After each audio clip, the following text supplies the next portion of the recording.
And now we take you to Honolulu. 1, 2, 3, 4. Hello, NBC. Hello, NBC. This is KGU in Honolulu, Hawaii.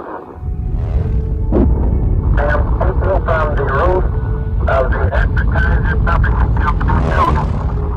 We have witnessed this morning the distant view, the battle off Pearl Harbor, and a severe bombing of Pearl Harbor by enemy planes, undoubtedly Japanese. The city of Honolulu has also been attacked, and considerable damage done. This battle has been going on for nearly 3 hours. It is no joke, it is a real war.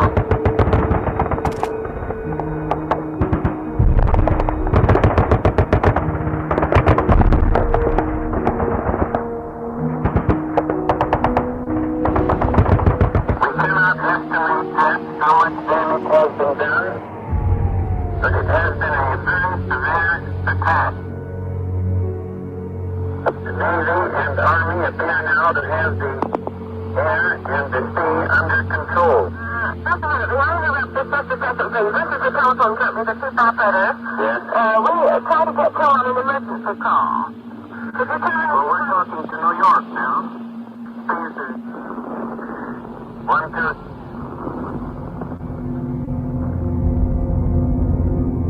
One moment, please.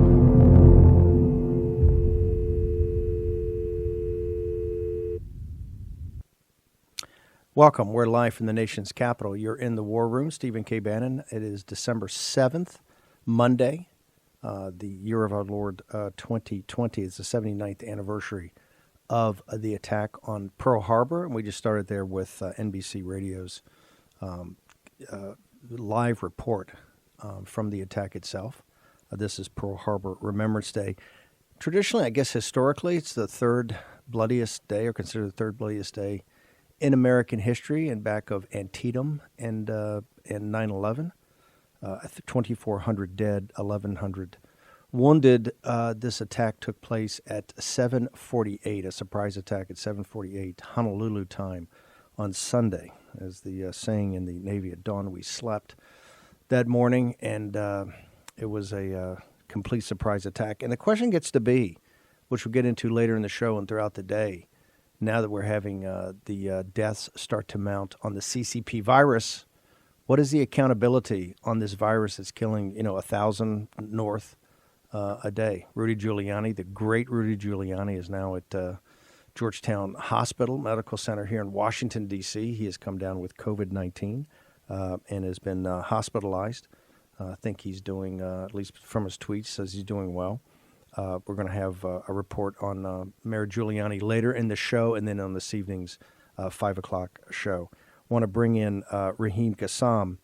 Raheem, thank you for joining us here on the War. We've got a packed show today. We're going to be going to Georgia, Arizona, Michigan with live reports, and everything is going on this effort to make sure that the massive victory of Donald J. Trump on the 3rd of November is not stolen by certain nefarious characters. And I think we see, as the evidence mounts every day, is being crowdsourced, and now authorities are getting involved, and you have state legislatures getting involved, and investigators getting involved, and people getting in to see the Dominion machines, whether those are county supervisors in Georgia or up in Michigan. Just more news breaks every day. We're also going to have Mark Serrano on, who was on the Saturday show, about this white paper, saying that the pressure starting tomorrow on this safe harbor from the mainstream media and the forces that just want this thing to go away is going to be pretty overwhelming. And Serrano's on with this white paper done by people from Claremont that shows that date is a movable feast and is not locked in stone, as is the 14th of December, the meeting of the Electoral College. So we'll get to all of that a little later in the show, and live reports from all over. Just a very intense weekend as far as this effort to make sure that we stop the steal, and stop the steal we shall. Raheem, but I want to start with Pearl Harbor, because it's, and I think it's particularly apropos of the moment, because here we have this, the second wave of the coronavirus sweeping through. We've got these mounting deaths, and there's no mention of the Chinese Communist Party, no mention of the CCP. They are out nonstop. Even the New York Times is reporting they're nonstop, trying to point the finger in every direction possible, except the Wuhan lab and their biological weapons program. But before we get to that, I want the perspective of, for America. America was kind of, the nation itself was thinking about trying to avoid a war in Europe. And here we were attacked by people that we thought, at least on the surface, we were negotiating some sort of deal with. It turns out that, people on both sides are saying, hey, we were goading them into an attack by doing a full embargo on Japan. But give us the perspective of Churchill and the British, what happened on December 7th.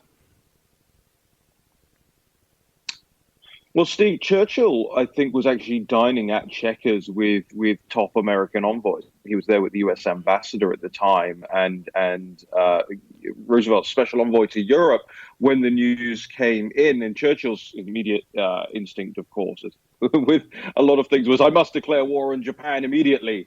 He ended up having a phone call with Roosevelt and was asked, what's going on here? Roosevelt replied, we're all in the same boat now. And Churchill, in his own history of the war, wrote, and I want to quote you something from it. He said, quote, being saturated and satiated with emotion and sensation, I went to bed and slept the sleep of the saved and thankful. Remember, this is because for such a long time, Britain had believed that it was alone, America wasn't going to come into the war, and it would end in utter ruination for Britain and the continent of Europe. And this moment, while obviously horrendous and horrific for the United States, proved for Europe kind of the saving moment of the whole war. Yeah, this is once again, I think, shows us America as the essential nation, right?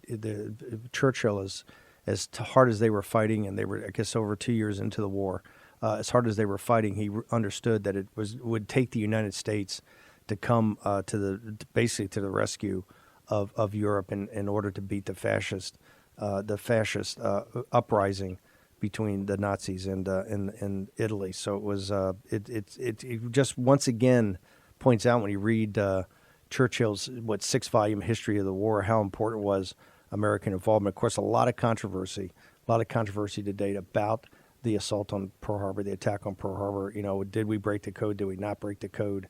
What people knew, because if you look at it, we were totally unprepared. At least on the scene, it was pretty shocking how unprepared we were. I want to play, if the guys in Denver, we're going to be coming back to Pearl Harbor throughout the show later. We're going to talk about the CCP and about a explosive video that's out by a professor that talks about how they've basically infiltrated the highest levels of the U.S. government with their friends, and that they have this until 2016 and Donald Trump. They had basically ability to get every issue in the world sorted out. So it's a very damning video, and we'll be going back to that with Darren Beatty later in the show. But if the guys in Denver can play, I want to go to the rally of President Trump on Saturday night. If we can play the rally, I want to play the chant that the deplorables put up when the two Senate candidates came on the stage. Can we get that up, or let me know when we get that up? So Raheem, before as soon as we can play it, let's play it. But Raheem, give me your assessment of Saturday night in Valdosta, Georgia. Yeah, I noticed. I mean, look, there are not a lot of men in the world, if any, others that could get up there on that stage and be brimming with optimism and hope and energy than President Trump was, and to keep repeating the mantra, look, the Senate seats are the backstop. You must vote in the Georgia elections. Raheem, hang on 1 second. Denver, I think, has got this booted up. Let's go ahead and play. I want to play what happened on Saturday night in Valdosta. I think it's very illustrative of where we are.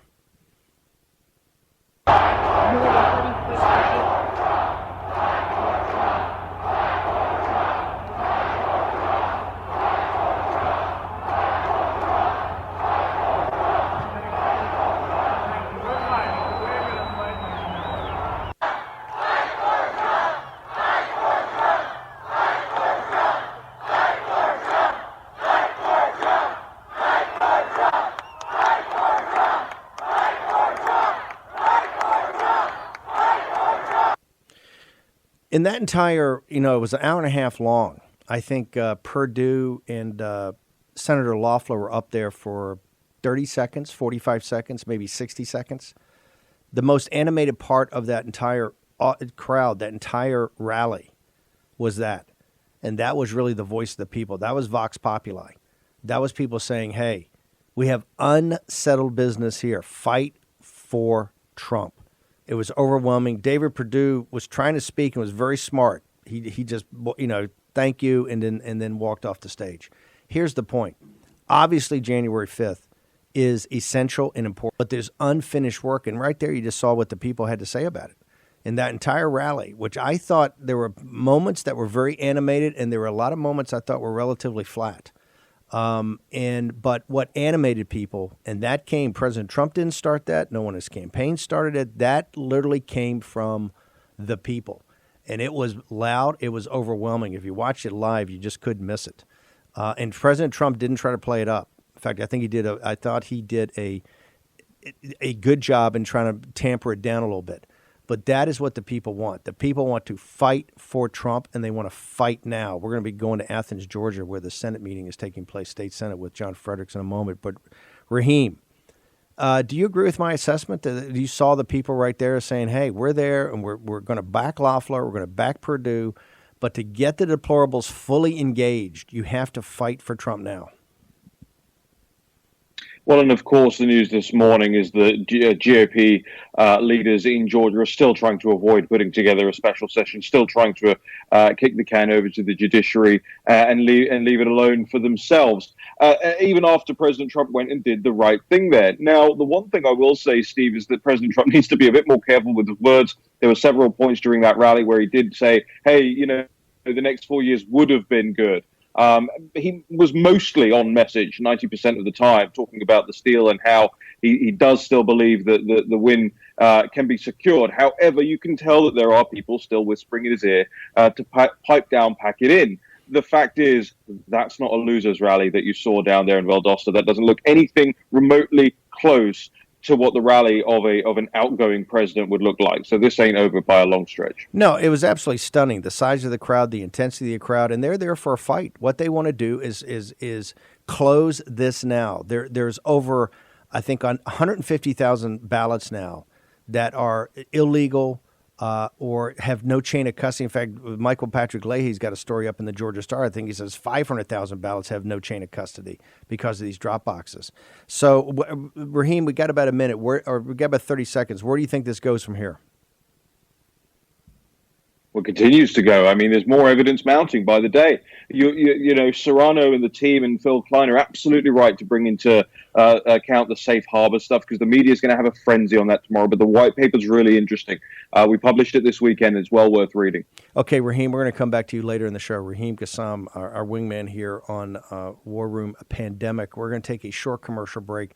We're going to go to Athens, Georgia. There's a meeting of the senator of the Senate of the state of Georgia, meeting today and tomorrow in Athens. John Fredericks is live on the scene. We're going to get the latest they've got a resolution that's being passed around. I think they've got 16 people signed up for it already. We'll get to the details of that. Michigan, Arizona, all to come on War Room Pandemic.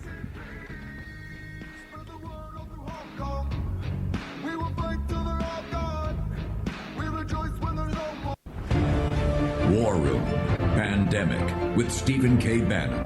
The epidemic is a demon, and we cannot let this demon hide. War Room Pandemic. Here's your host, Stephen K. Bannon.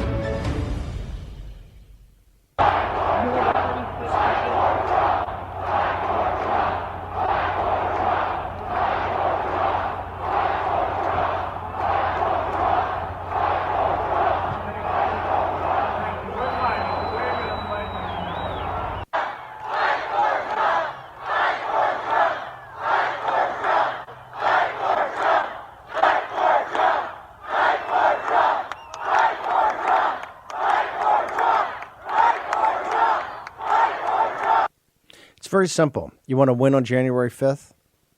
Write this down. Fight for Trump now. You will turn out every deplorable in Georgia. If you hold the line and fight for Trump now, You don't need to spend, $50 million, Karl Rove. The Kochs don't need to spend $100 million. You don't need to do a bunch of TV ads. Everybody knows what the stakes are. Everybody knows what's at risk. Everybody knows what the power dynamics are. You fight for Trump now, you'll turn out a massive vote of the deplorables in January. I want to go now to Athens, Georgia, and John Fredericks, who's doing I guess it's now a 12-city and 12-day tour of Georgia, and particularly the Trump country of Georgia. John, thank you so much for joining us on War and Pandemic this morning. Steve, this is an amazing 4 weeks that we've had in Georgia. People are just not getting it. Certainly Purdue's not getting it. I love that you played that tape because I was there at that rally. And basically David Perdue, when he was introduced and started to walk up to the stage, he was met with this chant of fight for Trump. And it got louder and louder. In fact, it drowned him out. If they were to do something else, David Perdue would have been heckled off that stage.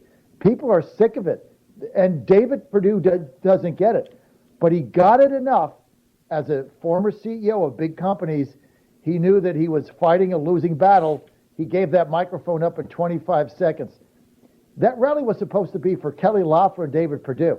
The two of them talked for a combined 90 seconds out of an hour and a half. The people there want action. They want action now. They don't want to wait till January 5th, Steve, because they know if you wait till January 5th, the Democrats and Stacey Abrams, they're simply going to steal. So here's what's happening now. Action. Brandon Beach, Senators William Ligon, Senator Dossal, and Senator Burt Jones. These are four senators. Let's call them the Gang of Four. They have put together a petition. Today, there's a retreat of the Senate in Athens. That's why I'm here, Georgia State Senate. They've put together a petition where they need 29 signatures of state senators, 29 out of 34 Republicans, and they need 91 signatures of House members out of 106, all Republicans. I'm giving you Republican numbers.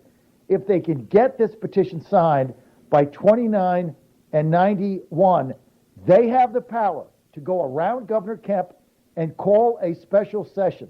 And what they want to do in that session is just focused on the electors and on the January 5th election. And what they called for today was Governor Kemp putting the election off using his emergency powers until February 1st, until they can fix the illegal consent decree, get rid of the drop boxes that have no chain of custody. You've read that now in 3 stories on Georgia Star News. Go to georgiastarnews.com. There's no chain of custody. They don't know what's in them, how they got there. They want that stopped. They're asking for him to put it off until February 1st. Kemp has the power under his emergency orders. When I asked Senator Beach, who was live on my show today, how he could do that, here's was Beach's answer. Kemp moved my primary over the summer. So he said if he can move my primary, obviously he's got the power to move the runoff until the 5th. The other thing that they said is that there was 150,000 illegal votes cast. And here's their breakdown. Underage voters, convicted felons, people that voted that were not registered. I mean, they counted votes of people that were not even registered. People who had moved, people that didn't live in the state, people that had addresses that were P.O. boxes, which is illegal in Georgia. I mean, it goes on and on and on. There's about 150,000 votes. People who died, they voted. I guess it's zombie land. They had no poll watchers. This has got to be the most egregious set of circumstances in any election that I have ever seen. And the thing is, Steve and Raheem and Jack, the thing is this. They need 29 signatures today out of 34 Republican state senators. They're going to call out those who don't sign this. And if people don't get on the phone and call their state senator and their representative and demand that they sign this petition so they can have a special session so that they can undo the illegal consent decree and fix this. The Democrats are going to steal it again. But like Senator Beach said today, worse than that is, it's not that people don't want to come out and vote on the 5th. They don't think it matters because they're going to get it stolen again. And so he said, you have to bring integrity and trust back into the system. What's your feel for the momentum inside the Senate? How many signatures they have now? I heard there was like 15 or 16 of the 29. Do you have any sense of now that they're getting fired up? By the way, we need everybody in hashtag War Room Pandemic. We need everybody in the live stream to go online and find out your if you're from Georgia, your representative, your state senator. Get on the phone, email them, get to them, and tell them they must sign this petition. Where does it stand right now with these senators? They have 8 out of 29. They have a retreat today that's going on in Athens, so they're hoping to get the remainder of the signatures later on. The bottom line is, Steve, of the Republicans that don't sign this, they should be made to give an answer why they're not signing it, why they don't want a special session, why they're not demanding the governor push back the runoff until February 1st. Why? In the House, this thing is dead in the water, right? They need 91 votes in the House. Leadership is opposed to it. Leadership meaning the Speaker from Blue Ridge in the mountains, David Ralston, been there for some time, and very powerful Speaker from Milton, Jan Jones. Neither of them say a special session is not going to do any good. We had one caller today that called his representative just before he called in to us. And his representative said, well, we don't really have time to have one. We're going to have our own hearing. We got to ask a lot more questions. We got to do an investigation. And he said, the bottom line is my leadership doesn't want it. And I said to him on the call, I'm like, you're the leadership. The deplorables are the leadership, not Jan Jones and David Ralston and Jeff Duncan, Cosmo Man. You're the leadership. You have to call on them, and you have to demand action. And I want anybody that is in Georgia, a Republican right now, to be able to look us in the eye and give us a reasonable answer why you wouldn't call a special session to at least fix the illegal consent decree that gets rid of the drop boxes and makes signatures that have to be authenticated when the ballots come in. They didn't get authenticated. There were 1.3 million mail-in ballots and a 0.02 rejection rate. In 2016, there were 80,000 mail-in ballots with a 5.6 rejection rate. Steve, this defies all logic. So what they're saying is we have to have action today. And these legislators in Georgia who refuse to sign this petition have to be held accountable. And I just want to ask them, why aren't you signing it? You see, why? Give us a reason. You have three vectors. You have 3 vectors in Georgia, and this is why Georgia is so important. You have the 150,000 illegal ballots that you've already done the analysis on, right? 150,000, whether they're felons or whether they live out of state or too young, etc. 150,000 of those that you can show. You've also got, because of your reporting, Michael Patrick Leahy in the Georgia Star, of the 1.3 million, you have 500,000 that have no chain of custody whatsoever because of the Dropbox fiasco caused by Stacey Abrams and the consent decree. So you have 500,000 of those. Then you have the whole Dominion systems, and I want to go. You're the first guy to break it. On our show last week about Ware County, and I think Sidney Powell tweeted out something over the weekend or yesterday. I tell you what, we'd like to hold you over to the next break, and we've got some other guys who are going to get jammed up here. But I need you over. Tell us about. And you got a minute. Tell us about what's going on down in Ware County with the Dominion voting systems and what Sidney Powell tweeted out over the weekend. Let me lay this out in layman's terms as succinctly as I can. Gordon Favorito, who's been doing this, watching elections for 3.5 decades, got to Ware County because they were willing to give him the actual hand ballots. Gordon Favorito went there. And let's say, for the sake of argument, to make this easy, there were 100 ballots cast. And you counted the ballots by hand, and 50 were for Biden, and 50 were for Trump. 50-50. When you fed them into the machine by hand, they all have to get hand fed in, the outcome was 87 Biden and 13 Trump. That's basically what happened. They fed them in again, they got the same result. So basically, the result from the machine gave Biden 37 more votes and Trump 37 less votes than was on the paper.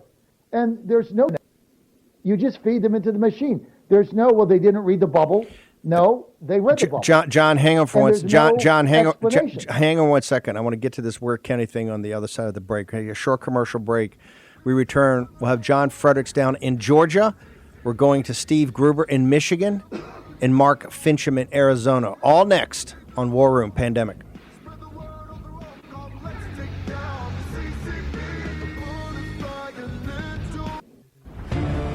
War Room Pandemic with Stephen K. Bannon.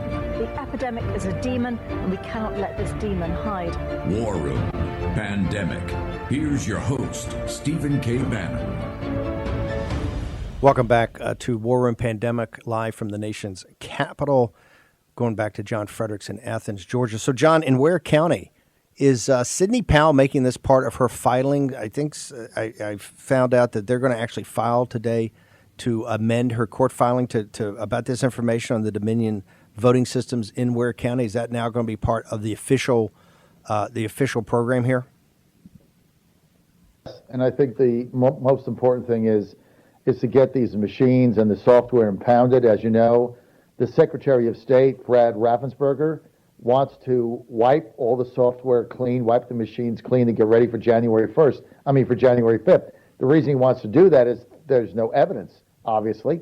Why would you want to wipe anything clean when we have this very credible allegation in Ware County? And the thing is, it can happen in Ware County, it can happen anywhere, and it came out to just under 0.25% difference. When you have a machine whose software is miscalculating the number of votes per candidate fed in, you've got a potential scandal here, Steve, bigger than anything that's ever happened in America for any election ever. Now, they're going to say it was a glitch. The problem is, how many glitches are there? How many states did this happen in? How many counties? How many cities? Where is it happening? Yeah. All this is going to have to get flushed out. The evidence in Georgia is mounting by the hour. No, you have three vectors. You have the 150,000 illegal ballots that we know of. You have the 500,000 no chain of custody drop box from Stacey Abrams disaster that they won't address. And now you have the Dominion voting system. You have three vectors down there. And the New York Times are reporting that Georgia officials are going to recertify the election today. So we'll come back to you, John, at the 5 o'clock show to talk about what's going on in Athens, because it is stunning. And we're going to put up the numbers so people can get access to, if you're in Georgia, get to your delegate, get to your state senator, and let them know what you think. Let them know if you think that this thing ought to have a special session. So people in these three vectors, the 150,000 illegal ballots for many different categories, the 500,000 no chain of custody mail-in ballots, and now this whole fiasco in Ware County that's emblematic of a problem with Dominion voting system. So, John Fredericks. John, how do people get access to you during the day? Your Twitter and other social media? Best thing is go to our Facebook page, which is the best way to do it right now. Go to facebook.com, put in John Fredericks Show, and follow us there. We need the followers. Follow us there on Facebook. Thank you, Steve. Okay, John, see you this afternoon. Now, you talk about glitches, and you talk about driving the narrative down in Georgia, what John Fredericks has done. Driving the narrative in Michigan is the legendary Steve Gruber. He's got the morning show from 6 to 9 a.m., I think, on Real America's Voice. Plus, from 1 o'clock to 3 o'clock in the afternoon, the call-in show, Real America's Voice Live with Tudor Dixon. That's a must-watch television during the day. Steve joins us from Michigan. Steve, you're the first one to be all over this. Give us your assessment of what's going on. I think it's Antrim County first with the Dominion voting machines, but also I understand the state legislature, Rudy's in a hospital here, but the state legislature, I think, is now engaged after that presentation last week that there are deep, deep problems in this vote in the state of Michigan that's broader than just Dominion voting systems. So what's our current status? Well, I think the most remarkable thing is the fact that we got access to Dominion voting machines in Antrim County.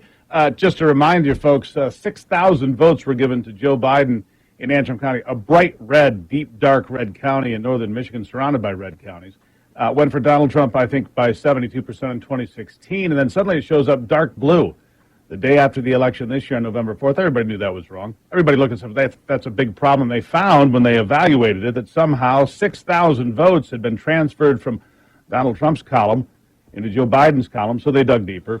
And I spoke to the clerk up there at the time. Cheryl Guy is her name, very nice lady. She's been there more than 40 years. I said, what happened here? She said, I'm not sure. I said, is it possible for human error? She goes, there's no room for me to do anything that would create a human error. That was on November 5th. A couple of days later, she reiterated that point of view. But over time, well, her story changed. A lot of pressure on a woman, as you can imagine. And she ended up going in front of the Senate and saying, yeah, it was my fault. I didn't update the software properly. So you fast forward, a guy in Antrim County, Bill Bailey, says, I don't feel I was treated right in the election. He hires an attorney, Matt DePerno, out of Kalamazoo. And Matt takes it to court, and they get a ruling from Judge Kevin Elsenheimer, a circuit court judge, saying to the folks in Antrim County, you must preserve and protect all evidence. And that opened the door for what happened this weekend, which was big news. A 7-person team from ASOG, the Allied Security Operations Group, you're familiar with them. General Michael Flynn helped facilitate that, as did Congressman Jack Bergman, also a retired lieutenant general from the United States Marines, and the member of Congress for Antrim County. They worked behind the scenes. And they got this crew in Saturday night. Yesterday, they went into the Antrim County building at 9 in the morning. They spent about 8 hours there. But it is, I don't know if it's just stunning to hear the first revelation out of the room, because Matt DePerno is talking to nobody in the media except me right now, because he said he doesn't trust anybody, which is good to know. They have 22 thumb drives for all the townships, 22 townships in the county, 22 thumb drives, and then there's a master thumb drive. They can't find it. They're looking all over the room. They can't find the thumb drive. It's just missing. And one of the ladies opens the drawer and goes, oh, here it is in an unsecured drawer in a common area with a bunch of other junk, totally unsecured. The master tabulator does not have the security seal on it. Other problems found. Now, what they were able to do over 8 hours, they copied the master hard drives, they copied the key cards, they copied the thumb drives, they looked at the tabulators. They've got it all. And you know these folks. You know what they're capable of. A 7-person crew, 4 men, 3 women on site for more than 8 hours in Antrim County. It's the first time, my understanding, that we've had a chance to take a deep dive into these Dominion voting machines. So to me, this is critical. And I learned some other things that are just remarkable. Think about this. The day after Thanksgiving, Matt DePerno, I didn't know this until today when he was on the program with me at 6:30 this morning. The day after Thanksgiving, they went into 3 townships. They had access to Dominion voting machines at that time. They found open ports, unsecured open ports in these machines, simply meaning anybody could have put in a thumb drive, could have manipulated information, could have done something different. He also pointed out the idea that Dominion's not connected to the internet is ridiculous, because if you have a problem on Election Day and one of your machines isn't working, you call the help desk at Dominion. They come in remotely and fix your problem. How do they do that? By being online. And so the problems there are just stacking up. Now, we're hopeful to see some information in the next 48 hours from ASOG. I don't know how long it's going to take them. There were 7 people on site. I said to Mr. DePerno this morning, I said, did you get any feedback? Where are we? What do you know? He said, well, they all seem very positive. They all, and he said they talk amongst themselves a lot, and they, confer back and forth. He said, we'll wait and see what they have to say. And he said he wanted to be clear that he's doing this lawsuit independent of the Trump campaign just so he can maintain his independence, but he said he'll cooperate with anybody and share the information with anybody. But he wanted to say, listen, this is just an average citizen in Antrim County, Bill Bailey, who wanted to make sure his vote counted because he didn't think it did on a referendum on the ballot, but that opened up everything. Because as you know, Steve, and if you don't, you should, the state of Michigan signed a 161-page master contract with Dominion back in 2017. And under that master contract, basically, once they take control of your elections, you're not allowed to know anything that goes on under the hood of the Dominion software, the algorithms, nothing. And so the state of Michigan signs this master contract, then goes to Antrim County, for example, and says, you need to buy at least 22 of these machines. Well, they cost $7,500 a piece, so that's $200,000 for a county that doesn't have it. And they say, that's no problem. Just go fill out your Help America Vote Act grant. Okay, and they'll pay for it.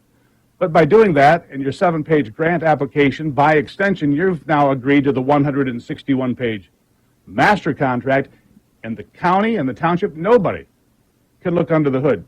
Think about that. You put a foreign company in charge of your elections, and you're not allowed to know how it's done. And here was something else that I found really startling. Your votes by Dominion are not counted as votes. Did you know that?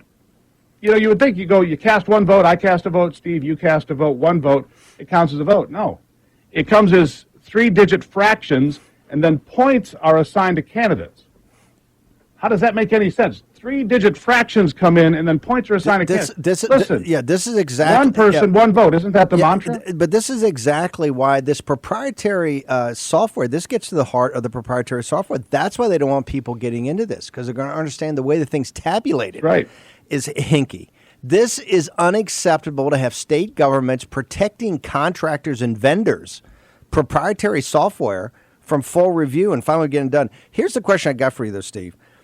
Where does this put us? Now we finally got the cavalry arrived. They're there. They're going through this. You got guys down in Georgia, but you've got authorities in Michigan saying, "Hey, it's over." You've got a Republican legislature that's now, I think, getting fired up because people are coming forward in public. Where do we stand actually in the process? Because we're going to have Serrano on later in the show. They're going to say, "Hey, starting tomorrow, they're going to drop the hammer in Michigan and Georgia and say, hey, it's safe harbor, it's over, Pennsylvania's over, Michigan's over, Georgia's over, this thing's over, we're just going to go to the Electoral College." Where do we stand as far as process, not of evidence gathering, which is fantastic? Where do we stand in the political process to put this thing right? Well, a couple of things. First of all, you've got a couple of lawsuits that were taken directly to the Michigan Supreme Court, which under Michigan law can be done by other voters that say they've been disenfranchised. Matt DePerno told me that he's also preparing a new lawsuit to target the entire Dominion voting system. He says by signing that contract in 2017 and denying the average voter, me, a Michigan resident, access to how it's done, to look behind the curtain, if you will, is completely unconstitutional. Amen. Completely unconstitutional for them to deny me access as a citizen. So he's going after the entire Dominion contract. He says that's no place to go. Now, as far as the lawmakers go, I can tell you, in Michigan, a lot of complaints, a lot of people saying, where are the Republicans? Where have they gone? A lack of leadership. You've got folks that are concerned that they're being left behind, if you will, and not being considered by the Republicans. A lot of angry people, frankly. Now, there are some people, there's some stirring now. But again, we've got the deadline tomorrow and the deadline on the 14th. However, those are not constitutional deadlines. Those are statutory deadlines. So I think there's still room to operate here until Inauguration Day, in my estimation. Maybe I'm wrong, but I think constitutionally speaking. Is the anger rising of not just the deplorables, but are other citizens in Michigan understand that the fix was in here and this thing has to be, you got to get to the details, you got to see the receipts, and they need time to see them? Are you getting that type of momentum? The polling in Georgia shows that people are sitting there going, 53% of the population says, hey, there's something wrong here about this vote. You're starting to see it in Wisconsin also. Is that happening in Michigan right now? I think that the level of people going, now, wait a second, something's not right here. I think that needle is definitely moving in a favorable direction. Again, the problem is, will it light a fire under enough members of the Republican Party or even some Democrats to say, you know what, let's have an honest evaluation of what happened here. I mean, there used to be, maybe before I was born, honest politicians. At least I thought there were. And I would think that, honesty and integrity would matter, at least to some folks on both sides of the aisle. And we really need to see that. I see some people ratcheting up. Yes, I see that there's a rally plan for the state capitol tomorrow. But are we all the way there yet? Not yet. Steve, what's your social media? 1 to 3 o'clock on the same channel, Real America's Voice. You can see Steve and Tudor Dixon. What's your social media? We have about 15 seconds. At Steve Gruber Show on Parler, at Steve Gruber Show on Twitter, the Steve Gruber Show on Facebook, and SteveGruber.com for all the podcasts, including Matt DePerno from this morning. You want to hear it, trust me. Steve Gruber, thank you. A legend up in Michigan. If you know going to Michigan, it's Steve Gruber. Okay, Mark Finchem from Arizona next with an update.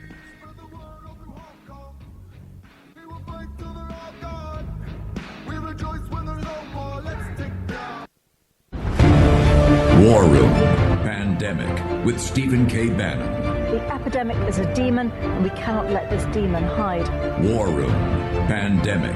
Here's your host, Stephen K. Bannon. Everybody in this community and hashtag War Room Pandemic, everybody in the live stream, just understand something. This is going to be remembered in history. This is about holding the line. Yes, it is fight for Trump, but fight for Trump is emblematic about fighting for your country. You've heard what's going on in Georgia. You've heard what's going on in Michigan. Now we're going to add Arizona. We're going to talk about more states as we go. That's why every day we drill down into the details of what the reality is, what the vectors are of how this was stolen. Let's be blunt.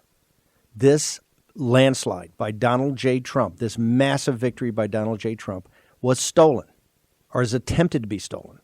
And that's what must be stopped. This is about holding the line. You're a patriot or you just want to give up. You're a sunshine soldier.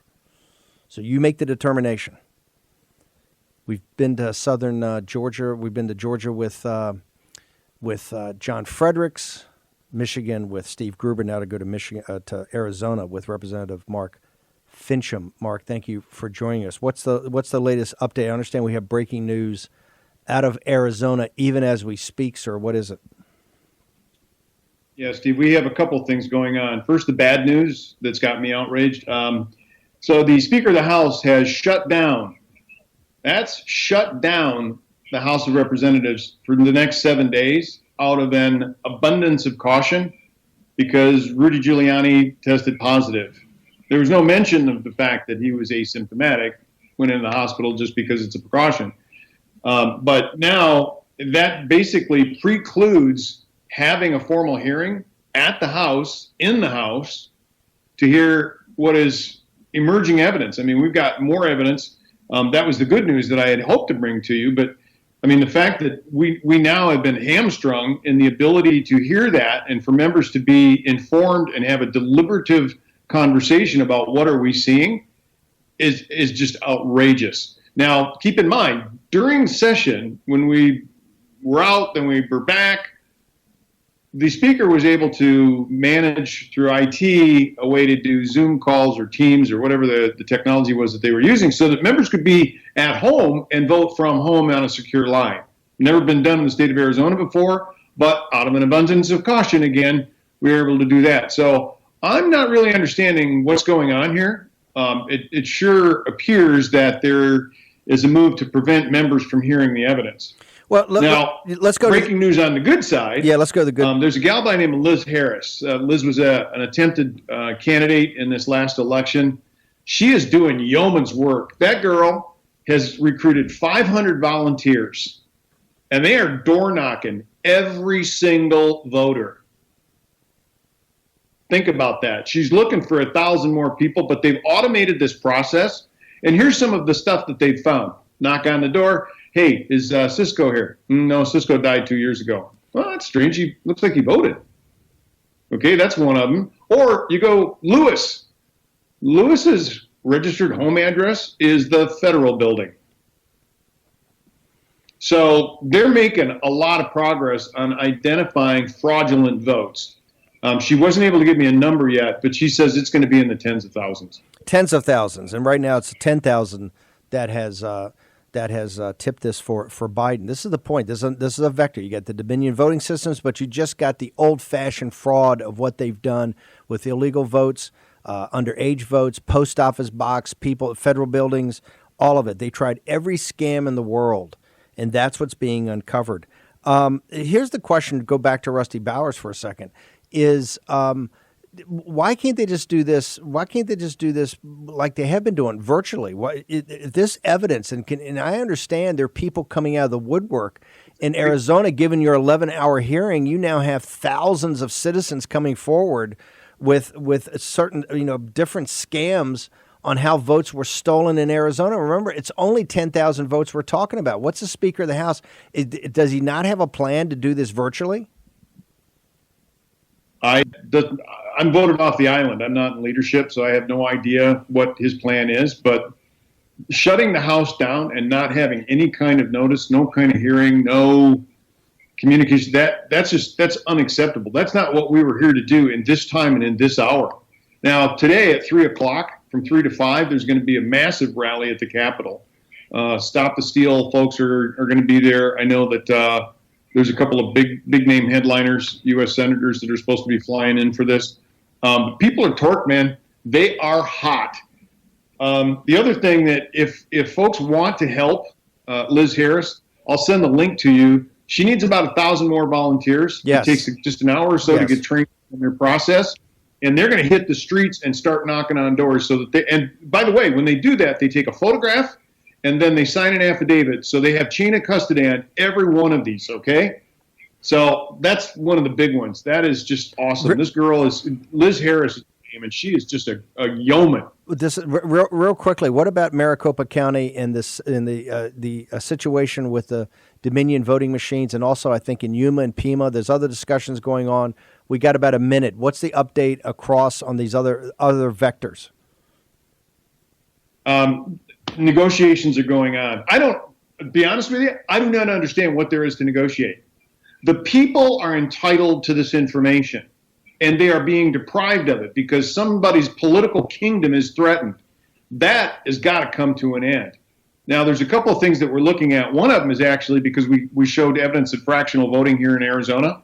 I'm contemplating filing a civil rights lawsuit that under one person, one vote, I've been deprived of having my voice heard. So okay, explain the and we're going to have to keep you over through the break. Explain the fractional voting. What's the fractional voting issue? Okay, so this is exactly what your previous guest was talking about, that when you go to tabulate, that's to count in whole numbers. Colonel Waldron was able to testify that here in Arizona, we had something called fractional. You have 3 digits. One of them is to the right of the decimal point. How on earth does that happen if you're tabulating? The only way that can happen is if you're calculating. Yep. Which means it's a calculated attempt to either diminish my vote or enhance somebody else's vote. Mark, hang on for a second. We're going to take a short commercial break. We'll return with Mark Finchem from Arizona. We have Raheem Kassam. We have Darren Beatty, Mark Serrano, and, of course, the great combat historian and reporter, Michael Yan, all next in the War Room.